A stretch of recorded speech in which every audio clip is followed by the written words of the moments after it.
Այս թեմայով այսօր մեր հյուրն է ավտովարորդների իրավունքների պաշտպանության Աքիլես հասարակական կազմակերպության նախագահ Էդուարդ Հովհաննիսյանը։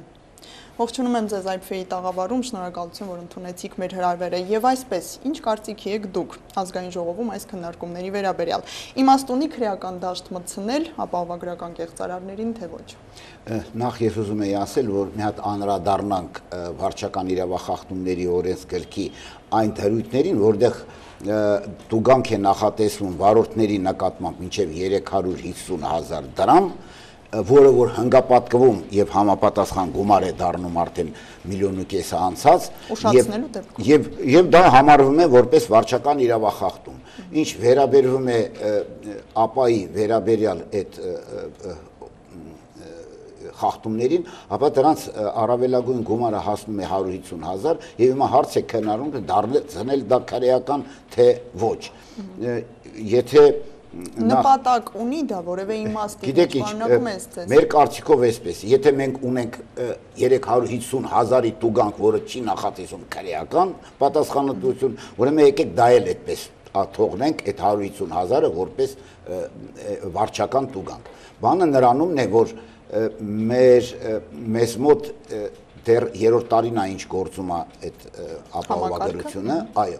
բայց Վրաստանում դիմացան այնտեղ ընդամենը 2 տարի եւ վերացրին այդ ապահովագրությունը, համարելով որ խարդախությունները շատ են,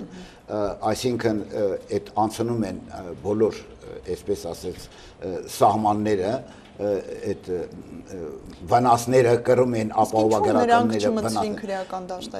իրանք ուղղակի վերացրին այդ ապան եւ դրանով հարցը լուծեցին մոտավորապես նույն իրավիճակում էլ տեղ զնումներ եւ դա էլի վերացրեցին որպես անիմաստ այո որտեվ դա կրում էր ձևական բնույթ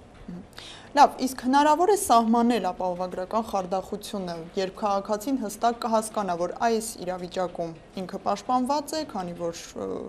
ինչ-որ պատահականություն է տեղի ունեցել, իսկ այս դեպքում կեղծարարության մեջ է մեղադրվելու, հնարավոր է այդպես։ Դե հասկացությունը պարտադիր պետք է լինի, որ հստակ սահմանվի, սա քրեական հանցագործություն է, քրեական հատկանիշներ ունի այս կամ այն դրույթը, թե չունի։ Ազգային ժողովում քննարկմանը իրենք այդպես էլ չկարողացան հստակ մոտավորապես դժվար թե քննարկման ժամանակ հարց լուծվի։ Քննարկման ժամանակ ընդամենը քննարկում են, ամեն մեկ իր կարծիքն է ասում, դե վերջում երևի կանցնի այդ բոլոր համապատասխան կառույցները, մինչև որ տեսնենք վերջական ինչ հասկացություն կտան։ Մենք չունենք սովորական բան, իսկ մի հատ անդրադառնամ երթևեկության կանոնների, երբ ասում են մեքենան հատեց կամ գիծը, հատելը որն է, այսինքն ինչ արեց, արջևի մասով հատեց, արջևի ակներով հատեց, մեքենան հետևի ակներով հատեց այդ կան գիծը, թե ամբողջությամբ հատեց, այսինքն չունենք այդ հասկացությունը մեքենան հատեց եւ տուգանում ենք վարորդներին։ Ու մնաց քրեական պատասխանատվության այն դեպքում, երբ հստակ սահմանված չէ։ Լավ, եւ քննարկումների վերջում, ինչպես տեսանք, որոշվեց հետաձգել 1 տարով, ընդ որում ՀՀԿ-ական Կարեն Ճշմարիտյանն ասաց, որ դա շտապ չէ եւ մանրամասն մշակելուց հետո կդառնա նորմալ բան։ Այս ձեզ հնարավոր է խելքի բերել այդ անհասկանալի փոփոխությունը եւ դարձնել նորմալ բան։ Չեմ կարծում, որ ազգային ժողովը չկարողանա այդ հասկացության այդ քրեականի դարձնել քրեական, չդարձնել քրեական կամ հասկացություն տալ վերջապես որն է այդ խարդախությունը ապայի մեջ, որ հստակ մենք կարողանանք տալ։ Կարծում եմ այդ մի տարին լրիվ բավական կլինի, որ այդ հասկացությանը տալ այդ մշակումներ անեն, այո, որ մշակումներ անեն, այո, համաձայն եմ ձեզ հետ, եւ վերջնական տեսքի բերել այդ ապա մեր կա թերություններ բայց տեսականորեն հնարավոր է ձեզ։ Իհարկե հնարավոր, անհնարին բան չկա մեր հայերի համար, ոնց կլինի հնարավոր։